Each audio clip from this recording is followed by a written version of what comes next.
Assalamualaikum warahmatullahi wabarakatuh. Kami dari kelompok 9 akan mempresentasikan proposal perencanaan bisnis kami, yaitu Rumah Sehat, sebuah platform digital untuk pendamping pola hidup sehat masyarakat.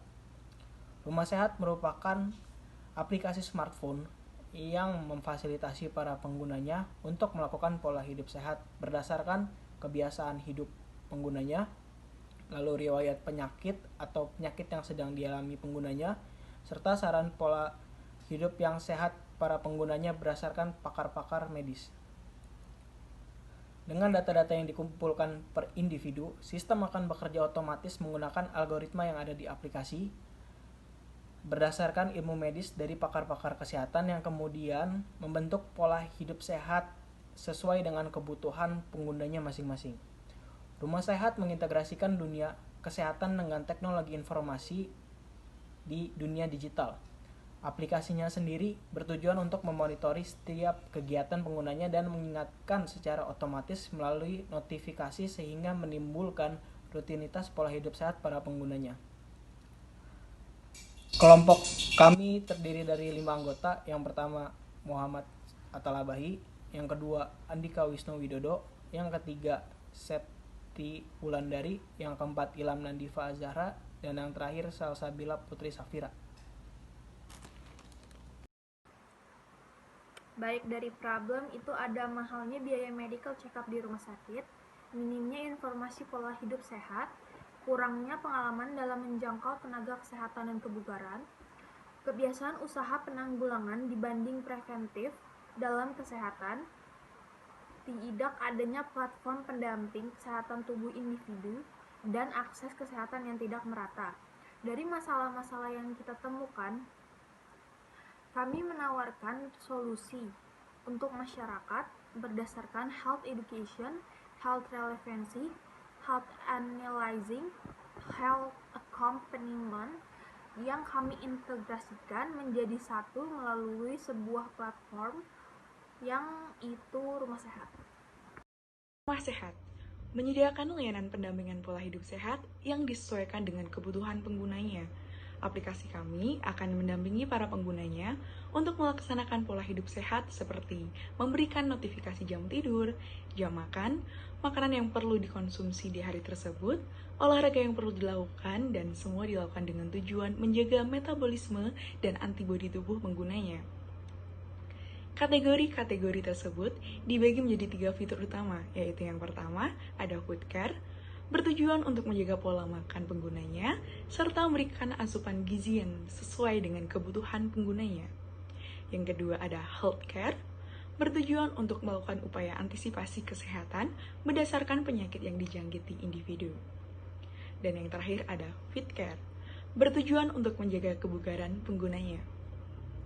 Secara sistem, aplikasi Rumah Sehat akan pelajari karakteristik tubuh dari penggunanya berdasarkan dengan pola makan dan jenis makanan yang rutin dikonsumsi, tekanan darah, tekanan gula, tingkat obesitas, riwayat penyakit individu dan keturunan, pola tidur, kebiasaan hidup, serta kebiasaan pola hidup yang sehat yang telah dijalani.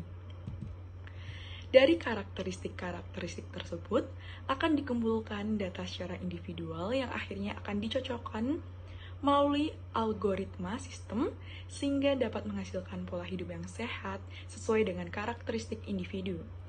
Dan dari data-data individu yang dikumpulkan secara kolektif akan digabungkan sehingga menghasilkan big data yang dapat memunculkan kebiasaan-kebiasaan yang ada di sebagian besar masyarakat untuk kemudian dipelajari agar big data tersebut dapat diolah menjadi tren pola hidup sehat. Kami juga menyediakan fitur penghubung pengguna dengan para tenaga ahli dengan tujuan membantu para pengguna untuk menjalani pola hidup sehat dengan pendampingan para tenaga ahli di bidang yang dibutuhkan. Kemudian ada strength, sistem algoritma aplikasi yang menyesuaikan kebutuhan para penggunanya sehingga dapat memudahkan penggunanya untuk melakukan pola hidup sehat serta semakin naiknya tren pola hidup sehat.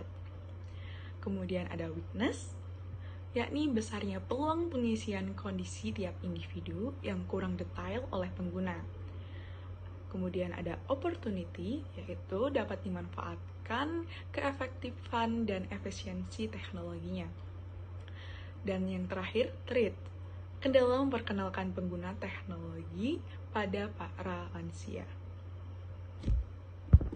Kota-kota metropolitan yang berada di Pulau Jawa memiliki pangsa yang bagus untuk rumah sehat. Dengan terjangkaunya digitalisasi serta jumlah kesadaran kesehatan yang baik di wilayah-wilayah tersebut, faktor-faktor tersebut dapat menjadi indikator cocoknya rumah sehat untuk hadir ke dalam pasar.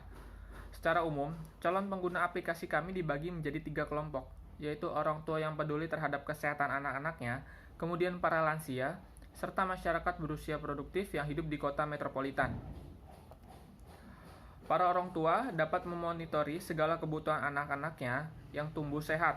Para lansia dapat mencegah terjadinya kumat dari penyakit yang dialaminya. Kemudian masyarakat berusia produktif yang dapat menjalani pola hidup sehat meskipun hidup di kota metropolitan yang bernotabene sebagai tempat yang kurang sehat untuk ditempati. Untuk bisa menjangkau pasar, maka perlu dilakukan strategi pemasaran menggunakan segmentasi rumah sehat. Di tahun pertama, kami menargetkan 120.000 pengguna berbayar aplikasi kami. Perusahaan kami memiliki marketing action and strategi secara online dan offline, dan dibagi menjadi 5 klasifikasi. Yang pertama ada great salesperson, atau yang sering disebut dengan teknik jemput bola. Artinya kami turun langsung ke lapangan melalui media online dan offline untuk mengedukasi para calon konsumen mengenai produk yang kami tawarkan. Yang kedua, social media branding, yaitu pemanfaatan platform media sosial yang mainstream yang digunakan masyarakat untuk meningkatkan awareness dan engagement perusahaan kami. Yang ketiga, broadcast message, yaitu peningkatan awareness perusahaan ke target konsumen secara meruncing melalui email marketing. Kemudian yang keempat, ada business to business collaboration, yaitu menjalin kerjasama dengan bisnis yang dapat mengantarkan kami langsung ke target konsumen. Dan yang terakhir, melalui search engine operation, yaitu meningkatkan konten-konten bermanfaat di website, serta pengoptimalan search engine operation website. Dengan menargetkan 6.600 konsultasi berbayar dan 120.000 pengguna berbayar, kami memproyeksikan laba sebesar 3,7 miliar pada tahun pertama.